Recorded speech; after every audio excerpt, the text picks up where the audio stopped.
Hey gang, I figured I owed you a little bit of an update. It's been a while since I posted a EUC video. The sun came out, and so I just did a quick ride around the neighborhood on my mTen3. For those of you keeping track, still love it. Um, it's where I go, for most often for just quick, fun rides over the MCM5, which is more of my commuter wheel. Also a lot of fun, but just there's something magical about this particular wheel and cruising around the neighborhood on it. That 3-inch tire, I guess, and a lot of stability at low speed, but as you can see, I'm moving pretty good through the neighborhood here, and you'll watch me like lean pretty hard to make things at speed. I'm probably hitting close to 18 miles an hour on this one in a few places, and obviously I'm bending forward. Not obviously, but I am bending forward quite a bit more than I normally would because I've got a 4 or 5 foot pole with the fusion at the end of it, and counteracting that weight is highly necessary on such a small wheel because it's finicky, right? Um, anyway, spring fever's hit, and I'm starting to look at my wheels. I have not made a decision as to my 18-inch. I came really, really close. I actually ordered the Z10 about a week ago or 2 weeks ago, and then I canceled the order because a new crop of wheels were coming out. The KS16X in particular, which is supposed to have a 3-inch tire, a 16-inch by 3-inch tire. And of course the Nikola, which I think is going to be too expensive. That one's supposed to be about 150 bucks more than the MSX. But it does fix a lot of the MSX's sins. So that's kind of interesting.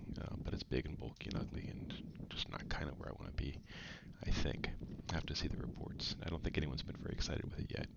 So I'm going to hang out and wait for the reviews on the KS16X and find out when that comes. So why haven't I pulled the trigger on the Z10? And why do I want to pull the trigger on the Z10? I guess is a couple more ramblings here. First off, the Z10 has a couple of big design flaws, including battery drain, right? So when they ship it, more often than not, the batteries are drained beyond the point where it's deemed safe to kind of charge them. And if you open it up, you'll find them blinking red on the inside. And you can charge them, and then you can recover them. But it's,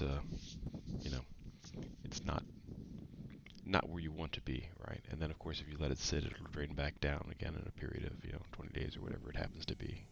There are connections inside, you can disconnect the battery, but it's kind of a pain in the ass. The other big issue with it happens to be around the MOSFETs, I guess, the Hall sensors and the MOSFETs that they're using. Some of the boards have shorted out quite a bit, and that's a replacement of a motherboard. And then the last issue is service in the US, which is questionable. It's not clear that they're going to remain servicing and selling in the US. Certainly eWheels has stopped carrying it for that reason, and that's a big deal, right? So you buy a $2,000 wheel, or in this case I get $1,700 off of eBay, and have it not work, it's a problem, especially if it's a 20% failure rate is what they were saying for batch 2 or 3. On the other hand, unique wheel, tubeless 4.1-inch tire, which is a very heavy tire compared to the tubed wheels that we're using here. And very, very thick, very good stability at high speed. You have to really throw your body in and lean, which is something I'm looking for to the ride. I really like being able to lean hard and just be very physical in the ride, especially since I use these things mostly for exercise. And then at low speed, that huge tire gives you crazy stability. The mTen3 has crazy stability because it's got a big 3-inch fat tire on it. At low speed, it makes it a lot of fun. So it seemed like it was kind of the best of both worlds, even though it was only a 1 kilowatt hour battery, so kind of limited on distance. Not an all-day wheel, very specialized. But so I was thinking maybe I would do that. I talked the city of Austin into agreeing to do a rebate on it because they do a rebate on electric bikes, and so this doesn't have 2 wheels; it has 1 wheel. But there was still some money to be had, which would lower it down again to probably $1,300. And for $1,300, that seemed like a pretty good bet or risk or deal. But then the King Song got announced. Well, not announced. It gets announced in a few days with the review coming out from Kenju, I think. Really looking forward to that. because he's a great reviewer and a great rider, and I think he'll tell it just like it should be. So hopefully that wheel is interesting. Specs are supposed to be 1600 watt-hour for the battery, 2000 watt motor, um, so a little more power theoretically than the 1800 watt motor in the Z10. Um, but keep in mind that not all motors are created equal. The windings, the magnets, and the like. So 2000 watts doesn't necessarily mean the exact same performance, and that's before you apply software to it, reserve battery, and the like. So the Kingsong motors are always underperforming compared to the Gotway. They have a focus on safety and commuting, and Gotway is more of a focus, I think, on just experience, the thing the user have every bit of the machine. It's a different philosophy, right? We're going to trust you to kill yourself or not on your own terms, and Kingsong is going to try to kind of rein you in a little bit.